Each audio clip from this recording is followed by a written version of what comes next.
আম্মা জান যখন বেহুশ হয়ে পড়ে গেলেন,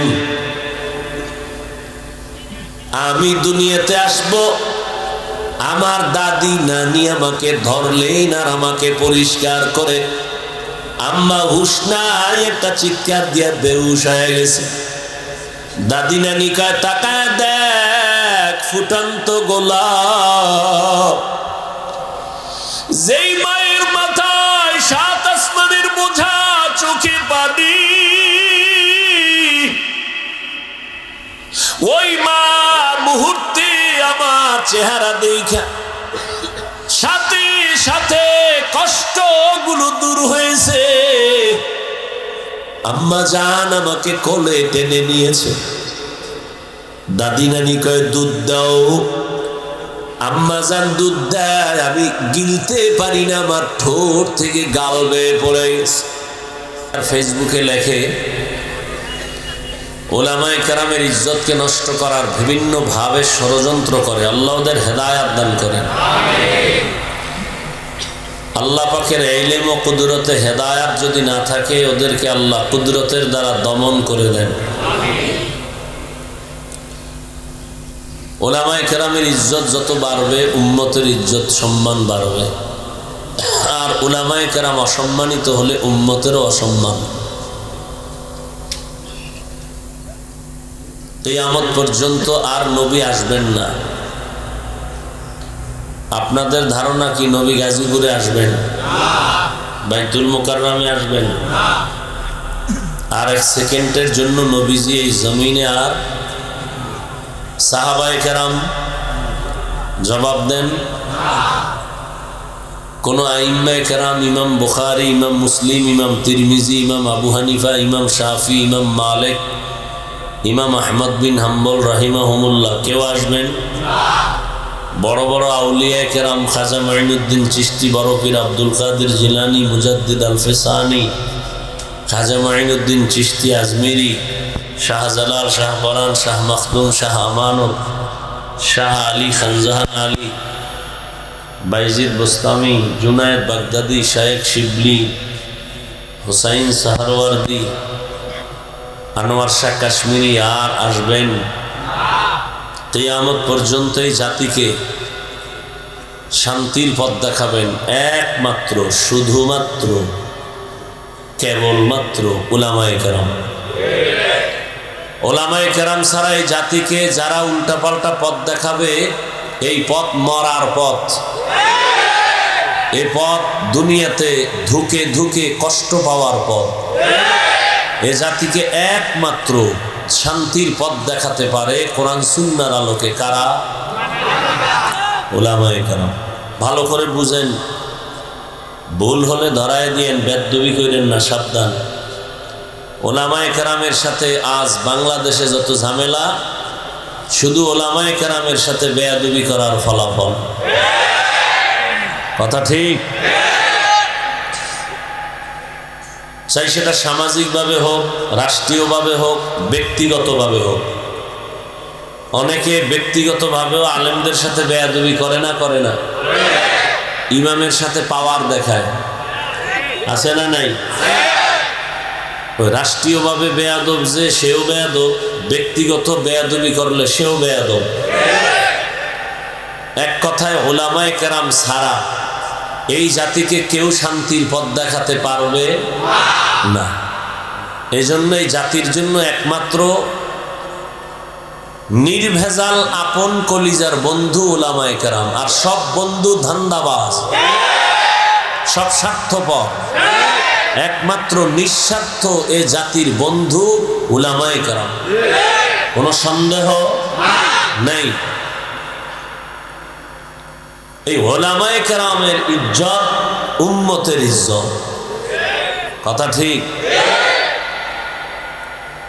আর এই উলামায়ে কেরাম যার আদর্শ লালন করেন, তিনি হলেন রহমাতুল লিল আলামিন। তিনি কেমন পারফেক্ট একজন আদর্শবান ব্যক্তি, যার আদর্শের সাথে পৃথিবীর কারো আদর্শের কোনো মিল নাই। এরপর আমি একটু আগে বয়ান করে আসছি আপনাদের গাজীপুরের আরাক এলাকা। নবীজির আদর্শ ছাড়া, সত্য কথাটা মানেন আর না মানেন অন্তত স্বীকার করেন, নবীজির আদর্শ ছাড়া আর সুন্দর আদর্শ কার মধ্যে আছে? তাল মিলেন না, বুঝে কোন নাই বললে নবীরটা মানেন না কেন? কথা বলবেন খুব হুঁশের সাথে, তাল মিলেন না। নবীজির থেকে সুন্দর আদর্শ কারো কাছে আছে? থাকলে বলেন। যদি কেউ ভরা মজলিসে দাঁড়ায় বলতে পারেন নবীজির আদর্শ থেকে একটু ভালো আদর্শ আছে শেখ মুজিবুর রহমানের ভেতরে, আমার কথা শুনেন, এরপরে জবাব দিবেন। বহুত লাফাইছেন, একটু থামেন না, একটু ঠান্ডা মাথায় শুনেন। দেশ স্বাধীন হয়েছে না? হয় নাই? নাকে তেল লাগায় ঘুমাইতেছেন না? দেশ স্বাধীন। আর ঢাকার শহরে মহিলারা সাংবাদিকদের নিয়ে বলে আমাকে দেহ ব্যবসার অধিকার আবার ফেরত চাই। এজন্য কোনো বেঈমান বিধর্মী না, মুসলমানকে মনে রাখতে হবে। মুসলমান স্বাধীন হয়ে চিৎকার দিবে ওদিন যেদিন ইসলামের স্বাধীন হবে। মুসলমান নাকে তেল লাগায় ঘুমাবে সেদিন, যেদিন এদেশের প্রত্যেকটা পরতে অঞ্চলে কোরআনের বয়ান বুক ফুলায় আলেম করবে, কোনো সুদখোর বেনামাজির অনুমতি নিতে হবে না। ওখানে বলে আসছি, মাহফিলে যারা বাধা দিবে তাদের নাম লিস্টি করো। ছাত্র জনতার আন্দোলন হয়নি, সফলতা হয় নাই উলামায়ে কেরাম মাঠে না আসা পর্যন্ত। মুসলমান প্রয়োজনে আবার জীবন দিবে। মুগ্ধ কেন, আবু সাইদ কেন আবার জীবন দিবে? কোনো ব্যক্তির জন্য না, নেতার জন্য না, কোনো দলকে ক্ষমতার থেকে নামানোর জন্য আর উঠানোর জন্য না, দেশের জন্য, মানবতার জন্য, ইসলামের জন্য। কাফনের কাফন রেডি রাখো, আবার ডাক আসবে, আবার নামবো, আবার জালেমের বিরুদ্ধে আন্দোলনে নামতে হবে।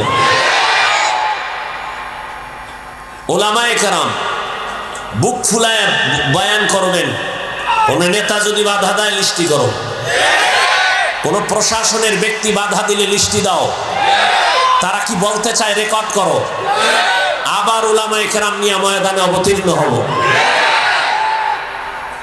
স্বাধীন কি এর অর্থ ওয়াজে বাধা হবে? স্বাধীনের অর্থ কি ইমাম তার মসনদ থেকে বিদায় নিতে হবে? এই সমস্ত যারা করে, আমার মতো কোন হুজুরও যদি লেবাস পইরা উল্টা পাল্টা করে লিস্টি করো, লিস্টি করে কথা রেকর্ড করে আমাদের হাতে দাও। ইনশাআল্লাহ কোন ব্যক্তি কারো উপরে জুলুম করবে, সে যেই হোক, সোনার বাংলায় তাকে ঠাঁই দেওয়া হবে না ইনশাআল্লাহ। আল্লাহ হেদায়েত দান করুন। কেউ যদি দাঁড়ায় বলতে পারেন নবীজির আদর্শ থেকে আরেকটু সুন্দর আদর্শ আছে জিয়াউর রহমান সাহেবের কাছে, আল্লাহর জাতের কসম, আমি নবীরটা বাদ দিয়ে আমি জিয়া সাহেবেরটা নিব, আমি নবীরটা বাদ দিয়া শেখ মুজিবুর সাহেবেরটা নিব। আমার ইমানের কথা আমি বলছি, ভালো করে বুঝবেন, তারপরে আওয়াজ দিবেন। রসুলের থেকে আদর্শ যদি কেউ বলে আব্রাহাম লিঙ্কনের মধ্যে আছে, আমি তারটা নিব, নবীরটা বাদ। পারবেন? পৃথিবীতে ১৫০০ বছর পর্যন্ত বহু পণ্ডিত আদর্শ বিক্রি করেছে, কিন্তু কেউ শান্তি দিতে। এক কথায় জবাব, পৃথিবীর সব ব্যক্তির বানানো আদর্শ না পাক, একমাত্র মদিনার রসুলের আদর্শই হলো পাক। আমার রসুলের আদর্শ কেমন পাক? আর অন্যদেরটা না পাক কেন? পুরা মানুষটাই না পাক, খায় না পাক, 3 বেলা খাইয়াও মদের বোতল লয়ে দৌড়ায়। তাহলে দেমাগ ভালো না নষ্ট?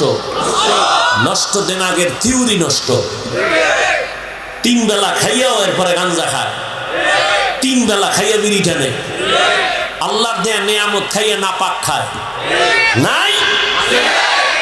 যত বড় নেতা তত বড় ব্রেন নষ্ট, যত বড় তত বড় মদের বোতল। দেমাগ ঠিক আছে নাই? খবর নাও, বৌরে মা কয় কোন সময় মদের বোতল খাইয়া। কথা ঠিক? সত্য কথা মানো আর না মানো, অন্তত স্বীকার করো। আর রসুল কেমন পাক, যে রসুলের 63 বছর হায়াতে ভুলেও কোনোদিন একটা মিথ্যা কথা বলেন নাই। আমার রসুল কেমন পাক, যে নবী 63 বছর হায়াতে কোনোদিন কাউকে একটা গালি দেন নাই। হাজারো গালি বেঈমানরা দিছে, নবী একটা গালির জবাবও দেন নাই। আরো আশ্চর্য কথা, যে নবীর 63 বছর হায়াতে কোনোদিন চোখ দুইটা গরম করে কারো দিকে তাকান নাই। সেই নবীর আদর্শ কত সুন্দর।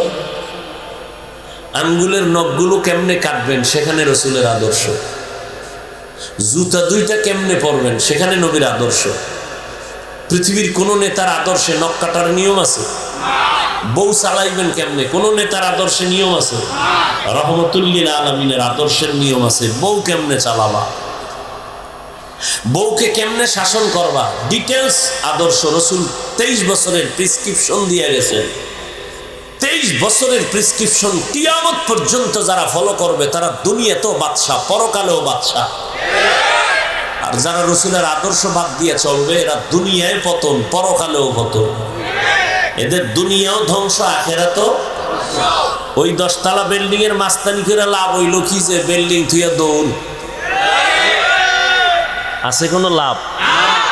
চেয়ারম্যান সাহেবের চেয়ারের মেয়াদ শেষ, আমগো হুজুর গো মেয়াদি নাই, শেষ কি? কেন? এই সম্মান টাকা দিয়ে কিনি নাই, কে দিছেন? টাকা দিয়ে সম্মানের চেয়ারে বসলে ফুলের মালার ঘরে জুতা। আর আল্লাহর দেওয়া সম্মান যারা পায় তারা দুনিয়াতেও বাদশাহ, মরার পরেও বাদশাহ। আল্লাহটা নেও। আমি তো আলেম হইতে পারি না, কেমনে নেব? আলেমের সাথে সম্পর্ক রাখো, মোহব্বত রাখো, দুশ্মনী রাখিও না। তো দেখবা আলেম যেই চেয়ারে বসবে বিছানায়, তোমাকেও আল্লাহর পাশের চেয়ারে সম্মান দিবেন। আলেম যেই সম্মান পাবেন আল্লাহর থেকে, আলেমের সাথের বন্ধু সেই সম্মান পাবে। এ কথায় কোনো ঝামেলা নাই, গুরানি ফিরানি নাই, কথা সব ক্লিয়ার। গুরানি ফিরানি আছে মুনাফিকদের মধ্যে, মুমিনের মধ্যে না। আল্লাহ আমাদের হেদায়েত দান করুন। অতএব ঘুমানোর সময় আছে, সবাই ঘুমাবে, মুসলমান ঘুমাবে না। মুসলমান নাকে তেল লাগায় ঘুমাবে সেদিন এদেশের প্রত্যেকটা মসজিদ আর মাদ্রাসার কমিটিতে বেনামাজি থাকবে না যেদিন। শিয়ালের মুরগি রাখছে আমানত। শিয়াল পণ্ডিত ভাই কয়দিন? কয় 3 দিন। 3 দিন আমানত। শিয়াল পণ্ডিত কয় দোয়া হোসাই মাফ হোসাই, জিন দেখেন মরাও ভাবা না। শিয়ালের হাতে মুরগি রাখলে যা হবে, সুদখোর বেনামাজির হাতে ধর্মের চাবি দিলে তাই হবে।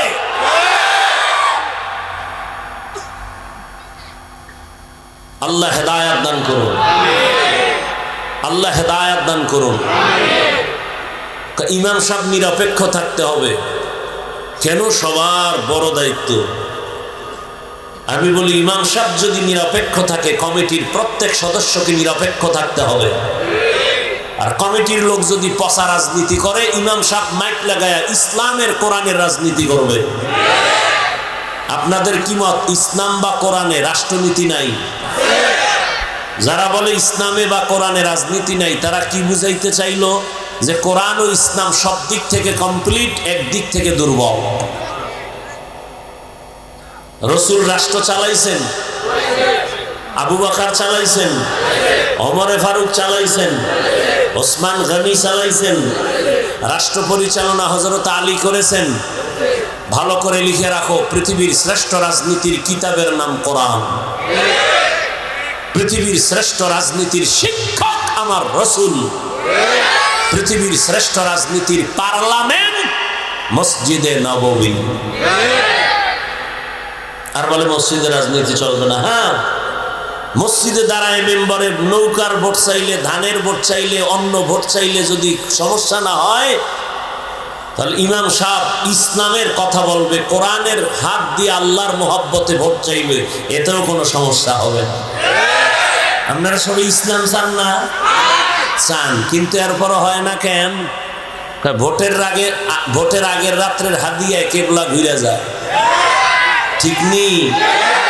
বর্তমান বাংলাদেশে চেয়ারম্যান আছে আলেম, জানেননি? বর্তমানে আপনাদের প্রিয় বক্তা চেয়ারম্যান না রানিং মুফতি হেদায়েতুল্লাহ আজাদি বরিশাল, বিবারিয়া চেয়ারম্যান আলেম মুফতি আমজাদ হোসাইন। সারা বাংলাদেশের চেয়ারম্যান এক জায়গায় করেন আর এদেরকে এক জায়গায় করেন। নোয়াখালী আছে খালেদ সাইফুল্লাহ সাহেব, বুড়া মানুষ, সাইকেলে লইয়া বাড়ি বাড়ি মানুষের সরকারের বরাদ্দ চাউল মাইপা মাইপা দিয়া রাজনীতি শিখায় গেছে রসুল। তুমি কি রাজনীতি শিখাবা? রসুল শিখায় গেছেন। ওমরে ফারুক খেলাফতে, নবী নাই, আবু বকর নাই, এরপরে কে আছেন? রাষ্ট্রের ক্ষমতায় কে আছেন? ওমর। ঈদের বাকি একদিন, রোজার ঈদ, বিবি একদিন আইসা কয়, আমগো বাজার টাজার লাগবে না, কিন্তু বাচ্চাদের কিছু পোশাক লাগে, একটু কেনার ব্যবস্থা করেন। যার হাতে পুরা দুনিয়া হাতে, অর্ধজাহানের খলিফা, শয়তান ওমরের ভয় পায়। হ্যার খানে বিবি কয়, সন্তানের পোশাক নাই, ঈদের বাকি আছে একদিন, পোশাক নিয়ে আসে। ওমর কি কয়? পোশাক কেনার টাকা নাই। কি নাই? পোশাক কেনার টাকা নেই। বিবি বুদ্ধি দেয়, কয় যেহেতু টাকা নাই বলছেন, তা একটা পরামর্শ। কি? তা আপনি যে অর্থ মন্ত্রণালয়ের দায়িত্ব যারা দিছেন, তার কাছে একটা চিঠি লেখেন যে আমাকে 1 মাসের অগ্রিম বেতন দাও, 1 মাসের অগ্রিম বেতনটা পাঠায় দাও। বিবির কথা শুনে ওমর কা ঠিক আছে, এবার চিঠি লেখলেন। অর্থ মন্ত্রণালয়ের জিম্মেদার আবু ওবায়দা ইবনুল জাররাহ রাদিয়াল্লাহু আনহু, তার কাছে হযরত ওমর চিঠি লেখলেন, এই আবু ওবায়দা, আমার আগামী মাসের বেতনটা একটু দিলে ভালো হয়, সামনে ঈদ আসতেছে তো। বার্তাবাহক চিঠি নিয়ে চলে গেলেন। ওমরে ফারুকের চিঠি অর্থ মন্ত্রণালয়ের জিম্মেদার আবু ওবায়দা ইবনুল জাররাহর হাতে দিলেন। চিঠি খুইলে আবু ওবায়দা কাঁদতেছেন। আরে ওমর এমন কি কইল যে আবু ওবায়দা কাঁদেন? আবু ওবায়দা উল্টা আরেকটা চিঠি লিখলেন ওমরের কাছে, আর বলে দিলেন, এই বার্তাবাহক যাও, আমার চিঠি ওমরের কাছে দাও। চিঠির মধ্যে 2টা প্রশ্ন করেছি, যদি আমার খলিফা জবাব দেয় আমি টাকা নিয়ে আসবো, আমি নিজে। 2 প্রশ্ন, তুমি দেখো না, তাকে দিয়ে দেখাও। লেখা চিঠি কাভার করে দিয়ে দিছে। ওমরের কাছে যখন উল্টা চিঠি আইছে, খুইলা ওমর কাঁদতেছে। ওমরের চোখে পানি। এই আবু ওবায়দা, আমি খেলাফতের দায়িত্বে, অর্ডার দিলেই তো, টেলিফোন করলেই তো গোষ্ঠী শুদ্ধ দিয়ে দিবি, টাকার অবস্থা কেন? প্রশ্ন 2টা। আবু ওবায়দা বলে, টাকা আমি দিব, তবে আমার 2 প্রশ্নের জবাব দেন। আপনি যে 1 মাসের অগ্রিম বেতন চাইছেন, আগামী 1 মাস আপনি বাঁচবেন কিনা তার গ্যারান্টি দেন। রাজনীতি বলে ইসলামে নাই। 2য় প্রশ্ন, আপনি আজকে চেয়ারে বসে আছেন, আগামী 1 মাস আপনারে জনগণে চেয়ারে খলিফা রাখবে কিনা? জবাব দেন। আপনি যে এখন বইয়া রয়েছেন চেয়ারে প্রধান, আগামী 1 মাসের যে বেতন নিবেন, ওই 1 মাস আপনারে জনগণ রাখবে না জোহরের আগে দৌড় দিবেন? কি রাজনীতি বুঝে না? হুজুরেরা কি বুঝে? হুজুরেরা যা বুঝে এটা বুঝার মেধাই তো তোমার নাই। পৃথিবীর শ্রেষ্ঠ বুদ্ধির কিতাবের নাম কোরআন। এই কোরআন যার কাছে আছে সে হলো পৃথিবীর শ্রেষ্ঠ বুদ্ধিজীবী। আপনি 1 মাসের বেতন চাইলেন, জনগণ আপনার 1 মাস রাখবে কিনা? ওমর কাঁদে আর আল্লাহ, আবু ওবায়দাকে তুমি কবুল করো। আবু ওবায়দা আমাকে সতর্ক করে আমার অন্তরের কলবের চক্ষু খুলে দিছে। এর নাম ইসলাম। যেই ওমরের হুঙ্কারে হরিণ আর বাঘ এক ঘাটে পানি খায়, কোনো ঝগড়া নাই, দুশ্মনী নাই। যেই ওমর রাস্তা দিয়ে হাঁটলে শয়তান পালিয়ে যায়, যেই ওমরের হুঙ্কারে রাশিয়া রোম সম্রাট কাঁপতেছে, এই ওমরকে ডারে গরম গরম গরম পুরো দুনিয়া। কারণ কি? গোয়েন্দা ফাটায় কয়, দেখ তোর বডিগার্ড কয়জন? গোয়েন্দায় কয় ওমরের একটা লোক বডিগার্ড নাই, একা একা হাঁটে। কত ফাওয়ারটা কি? গোটা দুনিয়া কাঁপতেছে এই লোকটার কারণে। একটা গার্ড নাই, কোনো গার্ড নাই। তাহলে মাইরে ফেলাইলে আমরা লুটি ফুটে খেতে পারবো। মারবো কেমনে? একা একা কোনানে ফাওনি, খোঁজ নাও। গোয়েন্দাদের খোঁজ লাগা এক লোক দিছে, তরবারি নিয়ে যা, যদি ওমরের একা পাও মেরে ফেলবি, পুরস্কার বড়। খোঁজ নিয়ে দেখে ওমর একা। হঠাৎ পাহাড়ের পাশে একটা খোলা ময়দানে ওমর হাতের বালিশ বানাইয়া ওমর ঘুমায়। খবর পাইয়া খুশি, ওমরের একা পাইছি, মারা বড় সহজ। আমার মাওলায় যদি রাখি, মারবে কোন চোরায়? তরবারিটা খাম থেকে বের করে দুশ্মন ময়দানের পাশে দাঁড়ায় ভাবে, ওমর তো একা ওই পাশে ঘুমায়, আমি যাই। 1 কদম যায়, আবার দাঁড়ায়, আবার চিন্তা করে কি করি। যাইতে যাইতে আগায়, পেছনে আবার সামনে, আবার পেছনে, আবার সামনে, আবার পেছনে।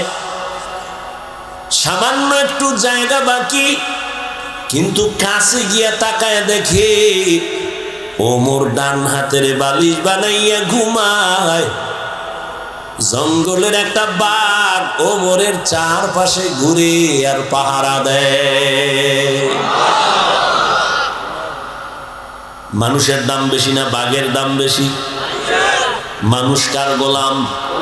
হ্যাঁ, ভালো করে মুখস্থ করো, পেছ লাগায় না। বাঘ মানুষের গোলাম, গরু মানুষের গোলাম।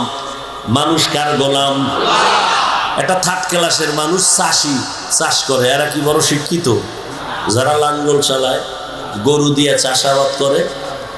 এই খেয়াল করেন, এই একটা চাষি লোক আউযুবিল্লাহ পারে না, ধন্যবাদও কইতে পারে না, ওয়েলকাম কইতে পারে না। এই চাষি একটা গরু রেখা, এই গরু দাঁড়া, দাঁড়ায়নি। সত্য কথা কই, গরু ডাইনে যা, যায়নি। বামে যা, যায়। হ্যাঁ, কুত্তারে আল্লাহ বুদ্ধি দেয় না, মানুষকে দিছে। একটু ভাবো, একটা চাষির কথায় যদি গরু দাঁড়ায়, ডানে যায়, বামে যায়। একজন খাঁটি আল্লাহওয়ালার কথায় কেন বাক চলবে না? এই কথাটা আমগো দেশের কিছু কিছু টুপিওয়ালার মাথায় ঢুকে না।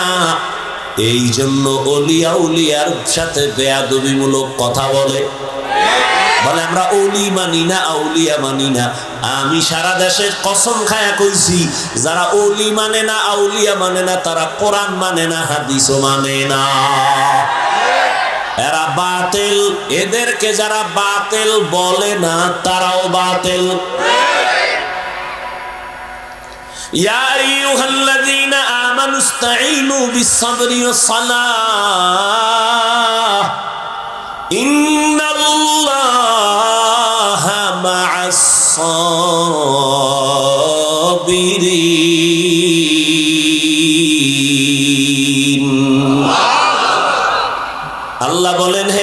সাহায্য প্রার্থনা করো সবর ও সালাতের মাধ্যমে, নিশ্চয়ই আমি আল্লাহ সাবিরিনদের বন্ধু হয়ে থাকি। নবীজি বলেন মাইয়ুরিদিল্লাহু বিহি খাইরান ইউসিব মিন। এই আমারও কিন্তু জরুরত আপনাদের থেকে বেশি। আপনারা যাইবেন 1.5 কিলো, আমার যেতে হবে 100 কিলো। অতএব আমনে গেলে আমিও যাবো। সব জায়গায় চালাকি চলে না। আপনার উঠার ব্যারাম থাকলে ভিতরে ঢুকছেন কেন? আর এখানে কত আলেম বসা, মুরব্বী বসা, এদেরকে ডেঙ্গিয়ে বের হন, আপনার ভয় লাগে না? ফারদার উল্টা পাল্টা করলে আমি মোনাজাতটা দিয়ে নেমে যাব। আপনার বাসায় জরুরত আমার থেকে বেশি না, তাহলে আমিও চলে যাব। আপনি বাসায় যাবেন, আমি যাব না? সারাদিন রাতে 3 ঘন্টা ঘুমাইতে পারি না।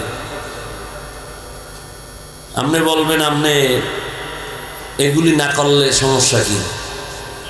ওলামায়ে কেরাম কুত্তার মতো দৌড়ায় সারা দেশে। তাবলিগওয়ালাদের এক দৌড়, পীর সাহেবদের দৌড়, জুমার খতিবের দৌড়, আমগো দৌড়। এই দৌড় আসি বিদায় এখনো আল্লাহর নাম নেওয়ার সুযোগ পাই।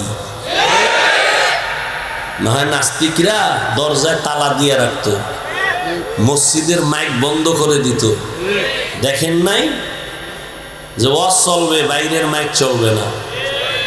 কিন্তু ওই নাস্তিকের বাচ্চাগুলো কোনোদিন বলে নাই যাত্রার প্যান্ডেলের মাইক বন্ধ কর, সিনেমার প্যান্ডেলের মাইক বন্ধ কর।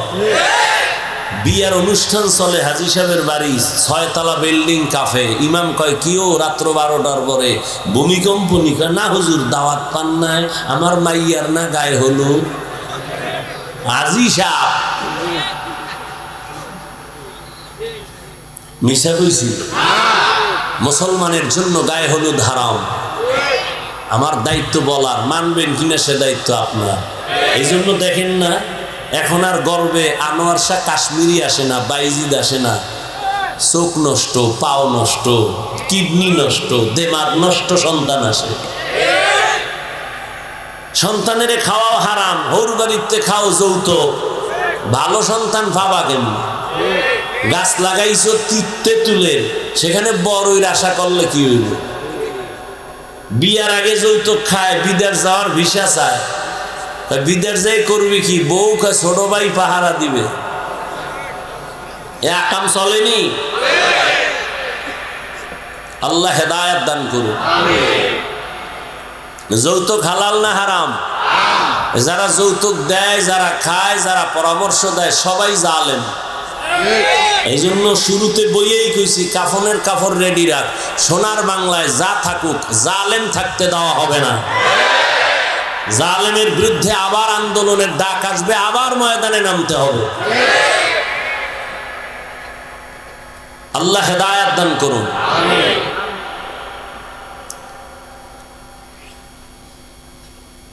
আল্লাহর নবী বলেন মাইয়ুরিদিল্লাহু বিহি খাইরান ইউসিব মিন।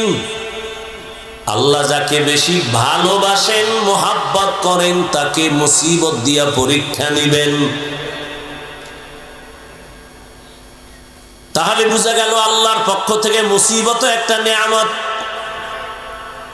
এজন্য আল্লাহর খাস ওলিরা কোনো মুসিবত আসলে নিয়ম ছিল ইন্না লিল্লাহ বলা, কিন্তু তারা বলতেন আলহামদুলিল্লাহ। নিয়ামত পাইলেন আলহামদুলিল্লাহ বলে, আপনি কেন আলহামদুলিল্লাহ বলেন? আল্লাহর ওলি জবাব দিতেন, আমার উপরে যে আল্লাহ মুসিবত দিয়েছেন, আমার বড় খুশি লাগতেছে। আল্লাহ আমার দিকে কুদরতের নজর লাগাইছেন। এটা বড় নেয়ামত। স্বামী আর স্ত্রী ঘর করে, স্ত্রী বড় আল্লাহওয়ালা। হঠাৎ একদিন ডেকে বলে, স্বামী আমারে তুমি ভালোবাসুনি? কয় হ্যাঁ। কেমন? কয় সীমাহীন, দলিল প্রমাণ। তুমি আমার জীবন, তুমি আমার মরণ।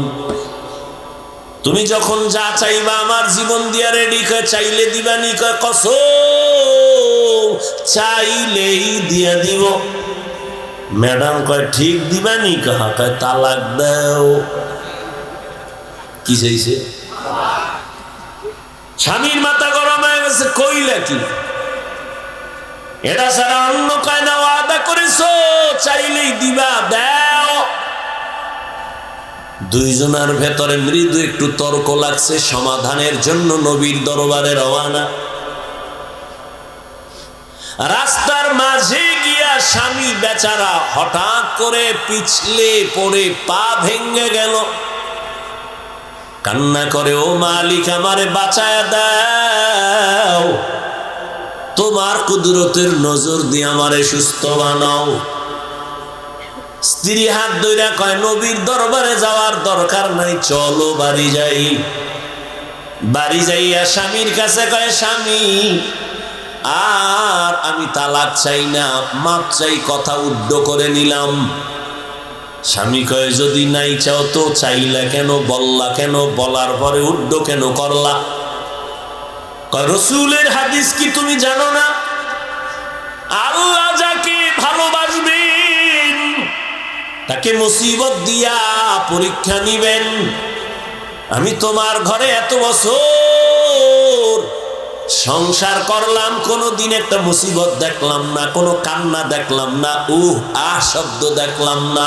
ভাবলাম যেখানে মুসিবত নাই সেখানে আমার মালিকের দয়ার নজর নাই, যেখানে মালিকের দয়ার নজর নাই ওখানে রহমত নাই, যেখানে রহমত নাই সেখানে আমিও নাই, এজন্য তালাক চাইছি। কিন্তু রাস্তায় গিয়ে যখন পড়ে গেছো, পা ভেঙ্গে গেছে, আমার মালিকের কুদরতের মায়ার নজর চলে আসছে, মুসিবত। ভাবলাম আল্লাহর রহমত শুরু হয়ে গেছে। আমি উড্ড করে নিয়ে ওয়াদা করলাম, যেখানে আল্লাহর রহমত আছে আমিও সেখানে আছি। আর আমরা কি করি, মুসিবত নাই, এর মধ্যে কত গালি, আল্লাহরে শুদ্ধ নামায় ফেলা, পাইলে আল্লাহ। এই জমিনই আল্লাহরে রাখতো না, নমরুদদের দেখো না, আল্লাহর কারণে সব ঝামেলা। কয় আল্লাহরই যদি মারতে পারি তো কেসা খতম। কয় বাঁশ দিয়া সিঁড়ি বানায় আল্লাহরে গুলি করব। কে? নমরুদ তীর নিয়ে উঠছে, আল্লাহরে গুলি করে মারবে। তুই কয় নাম্বারের চালাক? ঠিকই তোর তীর নিয়ে, ধনুক নিয়ে উপরে উঠা তীর মারছে, একটা পাখির গায়ে লাগিয়া রক্ত আইছে, এটারে লইয়া ধাক্কাইতে ধাক্কাইতে নিচে নাইমা কয় মাইরা লাইছে যে রক্ত। এত বড় মাস্তান বাহাদুর এই নমরুদ আমার আল্লাহকে মেরে ফেলার জন্য পাওয়ার দেখাইছে। ও জাতি জানো, ওই নমরুদের ধ্বংস করার জন্য আল্লাহর কত হাজার ফেরেশতা লাগছে। একটা মশা তাও অসুস্থ, মাথার জায়গা মতো যাইয়া ফাঁকে ফাঁকে একটা মিসকল দেয়, চান্দি গরম। এত ডাক্তার, এত কবিরাজ, মাথা ঠান্ডা হয় না, হঠাৎ বুইরা বুইরা জোতার সাথে মোলাকাত, মাথা হিমেল হয়ে গেছে। নমরুদ ডাক দিয়া কয়, এত ডাক্তার কেন? জুতার ভিতরে যে আমার মাথার ঔষধ আছে তো জানি না। আমার সান কপাল, জুতা দিয়া বাড়ি মারলেই তো মাথা ঠান্ডা। কে মারবে? কয় বেতন দিয়া কর্মচারীরা। কর্মচারীরা কয় তোর কাজ কি জানো নি? স্যার কি? কয় শুধুমাত্র জুতার বাড়ি, যত জোরে বাড়ি দিবি বেতন তত বাড়ায়। কেমন সান কপাল! এই যেমন তেমন কপাল মনে করছে। মাঝে মাঝে পায়ের জুতা কপালে লাগে, এটা বুঝতে হবে সান কপাল। আমেরিকার বুশের গালে জুতা লাগছে, সাংবাদিক বলে কাইফা হাল, কেমন লাগলো? কয় ডোন্ট মাইন্ড, এটা আমার গণতান্ত্রিক অধিকার। মাঝে মাঝে জুতা পায়ের থেকে গালে লাগা সান কপালের পরিচয়। এরে নবীর আল্লাহর গোলাম,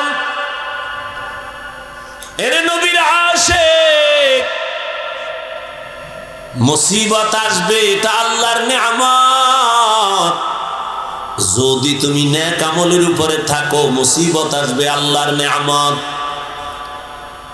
এই মুসিবতে যদি পাস করতে চাও সাহায্য চাও আমার আল্লাহর কাছে দুই জিনিসের মাধ্যমে। এক হলো ধৈর্য, দুই হলো নামাজ। এক নাম্বার কথা, সাহায্য চাওয়া লাগবে কেন প্রশ্ন। দুই নাম্বার কথা, যদি সাহায্য লাগে তো কার থেকে নিব। তিন নাম্বার কথা, সাহায্য যদি নিতেই হয় কার থেকে নিব। এক। তিন নাম্বারে কোন সিস্টেমে নিব। সিস্টেম আছে না? চেয়ারম্যান সাহেব আপনার এলাকায় আসছে, কলারটা ধরে যদি কোন চেয়ারম্যান 50 কেজি চাউল লাগবে, চেয়ারম্যান চাউল দিবে না জুতা মারবে? বলবে চাউল 50 কেজি কেন, 50 টন দিব। নিয়ম অনুযায়ী চা অ্যাপ্লিকেশন দেয়। এক নাম্বার প্রশ্ন, সাহায্য চাইতে বলছেন কে? প্রশ্ন কেন চাইব? আর মুমিনকে বলেছেন, কোন বেঈমানকে না। বেঈমানকে বলেন না কেন, শুধু মুমিনকে কেন বলেছেন? এর একমাত্র কারণ, জান্নাত শুধু মুমিন পাবে, কোন বেঈমান জান্নাত পাবে না। আর মুমিন যে জান্নাত পাইবে, কত ফিদে আছে কপালে আছে পাওয়ার আগে। দলিল দেওয়ার সময় নেই। বাংলা একটু খালি 1 মিনিটে বলি। এ কথা আপনারা শুনছেন, বনি ইসরাইলের 72 দল, নবী বলছেন আমার উম্মতের আর একটা দল কি কম বেশি, টোটাল কত? 73-এর মধ্যে 72 জাহান্নামে যাবে, এক দল জান্নাতে যাবে। এই কথা শুনছেন না? কিন্তু শুনছেন ঠিক, এখানে একটা চিকন কথা আছে না, হয়তো অনেকে শুনেন নাই। এই যে 72 দল জাহান্নামে যাবে, এই 72 দল জাহান্নামীদের মধ্যে কোনো হিন্দু নাই, বৌদ্ধ নাই, ইহুদি নাই, খ্রিস্টান নাই। 72 দল জাহান্নামী সব কিন্তু মুমিন এবং মুসলমানের মধ্য থেকে হবে। এই কথাটা অনেকে জানেন না, শুনেন নাই। শুনে থাকলে আবার শুনে নেন। 72 দল জাহান্নামীদের মধ্যে কোনো বিধর্মী থাকবে না, সব হবে মুমিন মুসলমান। এবার বুঝেন যে মুমিন জান্নাতে যাবে, কত কপালে মাইরেস। মুমিন দাবি করে আল্লাহর হুকুম মতো চলে না, মুমিন দাবি করে নামাজ পড়ে না, মুমিন দাবি করে হালাল মতো চলে না, খায় না। মুমিন দাবি করে বলে নবী মানি, মানে না, সাহাবাদেরও মানে না। নামাজ নিজেও পড়ে না, অন্য নামাজ পড়ে তাও পছন্দ করে না। নিজেও হালাল ভাবে খায় না, অন্য হালাল খাইলে তাও পছন্দ করে না। তো 72 দল জাহান্নামী মুমিন হবে, কোনো বেঈমান হবে না। আল্লাহর নবী বলেন সাহায্য চাইবা কেন? কয় দুর্বল মানুষের জন্য সাহায্য। আমরা কি দুর্বল নি? আল্লাহ কয় হ্যাঁ তুই দুর্বল। ওয়া খুলিকাল ইনসানু যায়ীফা। আমি আল্লাহ মানুষ বানাইছি দুর্বল করে। মানুষ তুমি কতটা দুর্বল! একটা ছাগলের বাচ্চা যখন দুনিয়াতে ভূমিষ্ঠ হয়, নজর করে দেখছো ডানে বামে কোনো সাহায্যকারী নাই। বকরি তার বাচ্চাটা প্রসব করা মাত্র 4 পায়ে বকরি সাথে সাথে দাঁড়ায় যায়, ঠিক নি? আর আমরা মানুষ কত দুর্বল! আম্মাজানের পেটে যখন প্রসব বেদনা, আম্মাজানের আওয়াজ আমার ঘরের বাহিরে যায় না, কিন্তু আমি যেদিন দুনিয়াতে আসব, আম্মাজানের কণ্ঠের আওয়াজ আর কান্নার আওয়াজে পাশের বাড়ির মানুষ ঘুমাইতে পারে নাই। আমার দাদি আর নানি আমার আম্মাকে সান্ত্বনা দিছে, কাঁদিও না, কিন্তু আম্মাজান কান্না করছেন আর বলছেন আমি মইরেই যাব। 7 আসমান আমার উপরে চাপানো। আমার দাদি আর নানিরে হঠাৎ করে আমার আম্মা কইছে তাড়াতাড়ি সরে যাও, মনে হয় বাঁচবো না, 7 আসমান আমার উপরে। এই সময় কত মা মরে যায়। তাড়াতাড়ি 1 মিনিটের জন্য আমার স্বামীকে আমার কাছে দাও, তোমরা বের হও। আব্বা জানের আইনা আম্মা জান আব্বার হাতটা ধরে কাঁদে আর কয় স্বামী মা বাবার আদর চাই না তোমার ঘরে আসছিলাম, মন ভইরা খেদমত করতে পারি নাই, দয়া করে আমারে মাফ করে দাও। আমি বাঁচবো না, আমার উপরে কোনো দাবি রাখবা না। আম্মা জানের কান্না দেখে বাবাও সহ্য করতে পারেন নাই। বাবা কান্না করে বলে, বিবি ধৈর্য ধারণ করো। বাবা এই সান্ত্বনা দিয়ে গিয়ে যায় নামাজে কান্না শুরু করছে।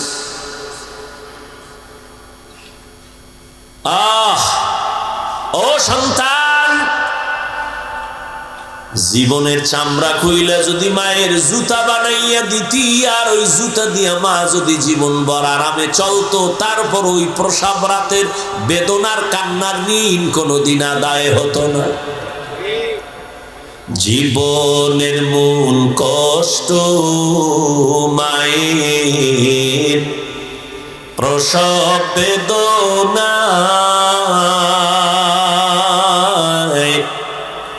সাত আসমান সাত জমিন তখন মায়েরই মাথায়। জীবনের মূল কষ্ট মায়ের প্রসব বেদনা, সাত আসমান সাত জমিন তখন মায়েরই মাথায়। এমন মাকে কেমনে আজি, এমন মাকে কেমনে আজি যাব আমি ভুলিয়া। ও আমার প্রাণের মা, মা গো মা, কোথায় গেলে মোরে ছাড়িয়া। জনম দুঃখী ইয়াতীম আমি, চাই না কেহ ফিরিয়া। আমি যখন ছিলাম আমার মায়েরই উদরে, চলাফেরা করলেন যে মায় কত কষ্ট করে।